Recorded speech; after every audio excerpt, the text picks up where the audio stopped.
আসসালামু আলাইকুম সবাইকে। কেমন আছেন সবাই? আশা করি সবাই ভালো আছেন, সুস্থ আছেন। আমরাও আলহামদুলিল্লাহ ভালো আছি।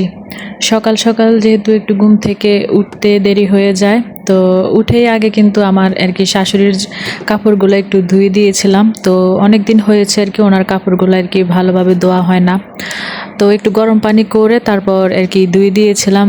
তারপর যে এক্সট্রা যে বক্সগুলা ছিল, যেগুলো আর কি শেষ হয়ে গেছে, আবার যে হটপট তারপর ফ্লাক্স ওইগুলো তো এখন আর কাজে লাগে না। তো ভাবলাম যে রান্নাঘরে পড়ে আছে এভাবে, তো এগুলো আর কি রেখে দেই।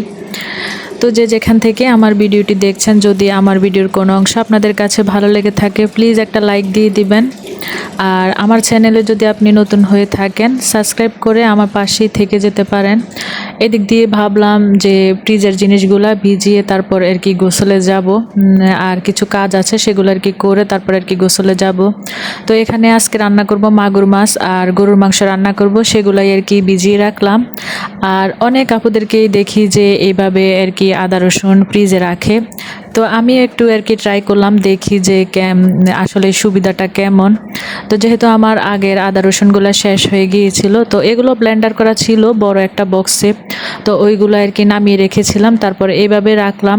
তো যখন আর কি প্রয়োজন পড়বে তখন আর কি এক পিস দুই পিস করে নামিয়ে আর কি রান্না করব। তো আসলে ইউটিউবে শেখার অনেক কিছুই থাকে যদি আর কি আপনি শিখতে চান। তো এই জিনিসটা কিন্তু আমার জানা ছিল না। তো প্রায় আপুদেরকে দেখি আর কি এইভাবে আদা রসুনটা রাখে, তো আমিও আর কি এভাবে আর কি বক্সে করে রেখে দিলাম। তো চিন্তা করলাম যে আইডিয়াটা খারাপ না। দেখা গেছে যে অনেক সময় আমাদের আর কি মনে থাকে না আদা রসুনটা আর কি ডিপ থেকে নামাতে। তো দেখা গেছে যে ছুরি বটি এগুলা দিয়ে আর কি অনেক কষ্ট করে আর কি আদা রসুনটা আর কি ভেঙে তারপর দিতে হয়, যখন আর কি খুব প্রয়োজন থাকে মনে থাকে না। আর এভাবে রাখলে কিন্তু ওই টেনশনটা আর কি থাকে না। তো ওইটা চিন্তা করে আমিও ঠিক এভাবে আর কি আদা রসুনটা আর কি ডিপ ফ্রিজে রেখে দিয়েছিলাম। তারপর আর কি বরফ হওয়ার পরে এভাবে আর কি কেটে কেটে তারপর বক্সে করে ডিপ ফ্রিজে আবার রেখে দিলাম। আর এদিক দিয়ে আজকে ইফতারি আয়োজন করব না, এটা যেহেতু আমার 11 রমজানের ব্লগ আর কি, গতকালের ব্লগ আর কি। তো ভাবলাম আমি কিন্তু 2-1 দিন গ্যাপ দেই যতই বাজাপুরি করি। তো ভাবলাম যে যেহেতু পাস্তা আছে ঘরে, তো পাস্তা রান্না করব। আর এদিক দিয়ে কিছুদিন আগে মটরশুঁটি নিয়ে আসছিল, তো ওইগুলো এইভাবেই রেখে দিয়েছিলাম। তো যেহেতু এগুলো ফ্রোজেন করব সেই জন্য আর কি এভাবেই রেখে দিয়েছিলাম। আর আগেরগুলো আর কি নামিয়ে রেখেছি, এগুলো আর কি এই মাগুর মাছ দিয়ে রান্না করব। আর বাকি যে মটরশুঁটিগুলো আছে ওইগুলো আর কি হালকা একটু লবণ দিয়ে সিদ্ধ করেছি, ওইগুলো আর কি ফ্রোজেন করে রাখবো। তো আমার হাজব্যান্ডকে বলেছি যাতে আর কি আরও 2-3 কেজি নিয়ে আসে, যাতে আর কি আমরা আর কি সারা বছর আর কি খেতে পারি। কারণ এই মটরশুঁটিটা কিন্তু সব সময় কিন্তু থাকে না, এখন যেহেতু আছে তো এখন আর কি এগুলো আর কি ফ্রোজেন করে রাখবো। আর এদিক দিয়ে ওইগুলা তো সব কিছু করে তারপর কিন্তু আমি গোসলে চলে গিয়েছিলাম, নামাজ কোরআন তেলাওয়াত আর কি করেছিলাম। তো ভাবলাম এখন যদি রিফিলের কাজ করতে যাই তাহলে কিন্তু আমার নামাজ কোরআন শরীফ এগুলা কিন্তু কিছুই হবে না, দেরি হয়ে যাবে। তো ভাবলাম বিকেলে যখন রান্না বসাবো তার পাকে পাকে রিফিলের কাজগুলো আর কি করে নেব। তো আমি কিন্তু 2 চুলায় রান্না বসিয়ে দিয়েছি। এখন হচ্ছে যে আমার তেলের বোতলের আর কি তেল শেষ হয়ে গিয়েছিল, তো ওইগুলো আর কি রিফিল করব। আর হলুদ মরিচের গুঁড়া আর কি যেটা থেকে আর কি রান্না করি আমি, ওইটা তো শেষ হয়ে গিয়েছিল। তো যেগুলা যেগুলা খালি হয়েছে সবগুলাই আর কি রিফিল করব। তেল, তারপর হলুদ মরিচের গুঁড়া, আবার একটু পরে বা বিকেলবেলা দেখা গেছে যে শরবতের জন্য চিনিও প্রয়োজন। তো আমার হাজব্যান্ড তো আমি তো দেখিয়েছিলাম যে 10 কেজি চিনি নিয়ে আসছিল রোজার জন্য। তো ছোট 2টা বয়ামের মধ্যে রেখেছিলাম, ওইগুলো আর কি শেষ হয়ে গেছে। তো এখন আবার আর কি চিনিটাও আর কি ছোট বয়ামের মধ্যে রিফিল করে নিব। আজকে 2 দিন দেখা যায় যে ব্লগ ভিডিও কি দেখব, আপুদের ভিডিও দেখার আগে কিন্তু যে একটা ভিডিও এটা তো সবাই জানে, ছোট পর্দার যে অভিনেতা আছে আলবি, ওনার ওয়াইফ ইকরা মারা গিয়েছে। তো ওনার ভিডিওই কিন্তু ঘুরে ফিরে ওর আর কি ভিডিওটা দেখতেছি, তো এত খারাপ লাগতেছে ওনার জন্য যে আসলে আমাদের মহিলাদের আসলে কোনো দামই নেই এই পৃথিবীতে।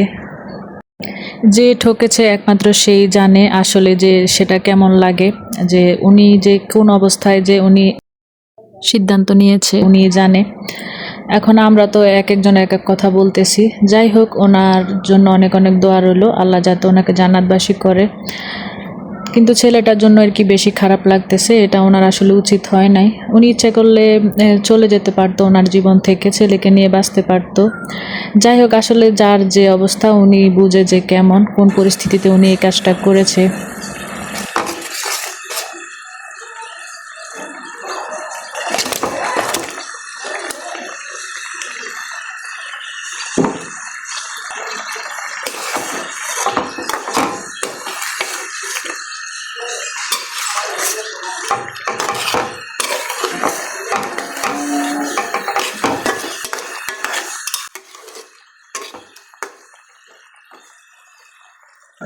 যাই হোক, আমরা যেহেতু লাইফস্টাইল ব্লগ করি, আমরা ওইসব কথা বললেও দেখা গেছে যে উল্টা হতে পারে। যাই হোক, ওই দিকে আর কথা না বলে ওনাদের জন্য সবাই আর কি দোয়া করি, আর বিশেষ করে ছেলেটার জন্য অনেক অনেক দোয়া রইল। যাই হোক, এখানে হচ্ছে যে খেজুর নিয়ে আসছিল, ভাবলাম যে খেজুর শেষ হয়ে গেছে, খেজুরটা নিয়ে আসি। তো যেহেতু আমাদের বাড়ির পাশের দোকান থেকে নিয়ে আসছি, খেজুরগুলো কিন্তু ভালো পড়ে নাই, ছেলেকে দিয়ে নিয়ে আসছিলাম। আমার হাজব্যান্ড আনলে কিন্তু এই খেজুরগুলো আনতো না। যাই হোক, এখন প্রয়োজন তাই আর কি আপাতত নিয়ে আসলাম।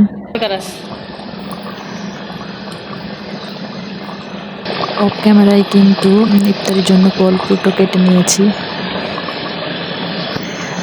আপনাদের সাথে কথা বলতে বলতে কিন্তু আমার রান্না হয়ে গিয়েছে। দিক দিয়ে গরুর মাংস রান্না করেছি নতুন আলু দিয়ে, আর মটরশুঁটি দিয়ে আর কি মাগুর মাছ রান্না করেছি। পাস্তার ভিডিওটা করতে ভুলে গিয়েছি, তো খাওয়া দাওয়ার পরে এতটুকুই ছিল, আপনাদের সাথে একটু শেয়ার করলাম। তো যাই হোক, আজকে ভিডিও আর বেশি বড় করলাম না। আমার 11তম রমজানের ব্লগ কেমন হয়েছে অবশ্যই জানাবেন। সবাই ভালো থাকবেন, সুস্থ থাকবেন। আল্লাহ হাফেজ।